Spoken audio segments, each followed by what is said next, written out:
Olha, quem trabalha com fundição sabe, a busca pela peça perfeita é uma briga constante, não é?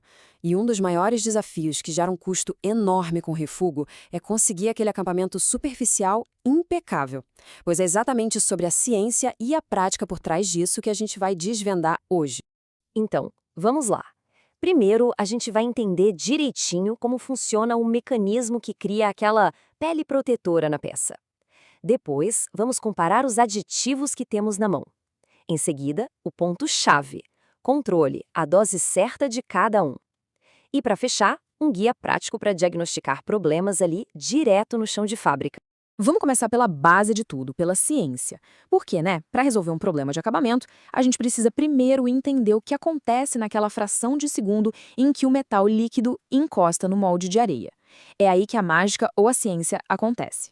A grande pergunta é essa aqui: como é que se cria uma barreira, um escudo mesmo, que impede o metal de grudar na areia, de penetrar e causar todos aqueles defeitos que a gente conhece? A resposta está numa reação química que acontece, olha, num piscar de olhos. E essa reação se chama pirólise. Acontece em 4 etapas super rápidas. No exato instante em que o metal quente toca a areia, o aditivo de carbono ali presente esquenta para mais de 450 graus. Com esse calor todo, ele se decompõe e libera uma nuvem de gases que a gente chama de voláteis. E são justamente esses gases que vão formar o nosso escudo protetor quando se depositam nos grãos de areia. O resultado dessa deposição é o famoso carbono vítreo, ou lustrous carbon em inglês. Para ficar fácil de visualizar, pensa numa frigideira de teflon, a lógica é a mesma. Ele forma uma película de carbono finíssima e brilhante que reveste a areia, criando uma barreira física que é totalmente antiaderente. O metal líquido chega ali e simplesmente não consegue molhar a areia, não consegue grudar. É assim que a gente evita a penetração e já dá um passo enorme para um bom acabamento. Mas não é só uma barreira física, não.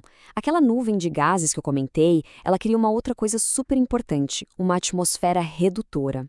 Pensa nela como um ambiente que sufoca o oxigênio bem ali na interface. Isso impede que o metal enferruje, ou melhor, oxide, na superfície. Sem essa proteção, o metal oxidado ia reagir com areia, formar um tipo de cola, e aí já viu, é a aderência na certa. Certo, agora que a gente já entendeu o mecanismo, vamos para a parte prática. Nem todo aditivo carbonáceo é igual. Cada um deles é uma ferramenta diferente, com suas vantagens e desvantagens. E escolher a ferramenta certa para cada trabalho, bom, isso faz toda a diferença. Agora, dá uma olhada nesse comparativo, que ele é bem interessante. O pó de carvão mineral é o clássico, né? O feijão com arroz.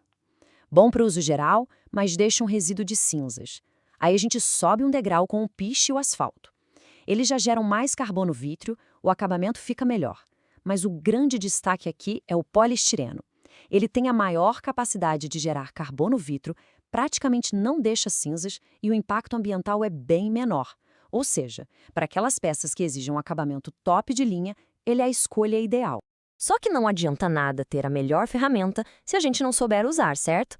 Com os aditivos, a quantidade é tão importante quanto a qualidade.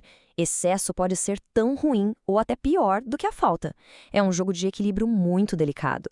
E para controlar esse processo, a gente precisa entender as duas partes do aditivo. Primeiro, os voláteis. É a parte que vira gás, que forma o carbono vítreo e garante o acabamento lisinho. Depois vem o carbono fixo. Esse é o resíduo sólido que sobra. E como a gente vai ver, esse resíduo tem um papel duplo, bem importante. Esse resíduo sólido é o que chamamos de coque de carvão. Depois que os voláteis fizeram todo o trabalho deles, o coque fica ali, na areia. E ele não é inerte, muito pelo contrário. O acúmulo e o tamanho das partículas dele mudam completamente o comportamento da areia, tanto para o bem quanto para o mal. E aí, o coque é amigo ou inimigo? Na verdade, os dois. Como amigo, ele cria um efeito almofada, sabe? Ele preenche os espacinhos entre os grãos de areia, ajuda a absorver a expansão da sílica e combate defeitos de expansão. Mas, como inimigo, se acumular demais, principalmente o coque fininho, ele entope os poros da areia. Isso derruba a permeabilidade, prende os gases que precisam sair e acaba gerando defeitos na peça. O segredo é controlar esse acúmulo. E agora a gente chega na parte talvez mais crucial para o dia a dia da fundição.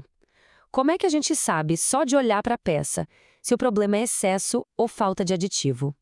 Isso aqui é um dia de bolso para identificar a causa do refúgio de forma rápida. Esse quadro aqui é para ter do lado da linha de produção. De um lado, sintomas de excesso. Muito gás gera bolhas, furos, a superfície da peça fica com aquele aspecto de casca de laranja e a permeabilidade do sistema de areia vai lá para baixo. Do outro lado, os sintomas da falta. Sem a proteção necessária, a areia gruda na peça, o metal penetra e o resultado é um acabamento todo áspero, ruim de limpar. É um guia bem direto para matar a charada do problema. No fim das contas, a lição é bem clara. Não adianta só escolher o melhor aditivo do mercado. O grande segredo para um acabamento perfeito e para reduzir de verdade o refúgio está no controle rigoroso da dosagem e entender esse equilíbrio fino entre os voláteis, que protegem a peça, e o coque, que afeta todo o sistema. O controle preciso não é só uma opção, é a única chave para a perfeição na fundição.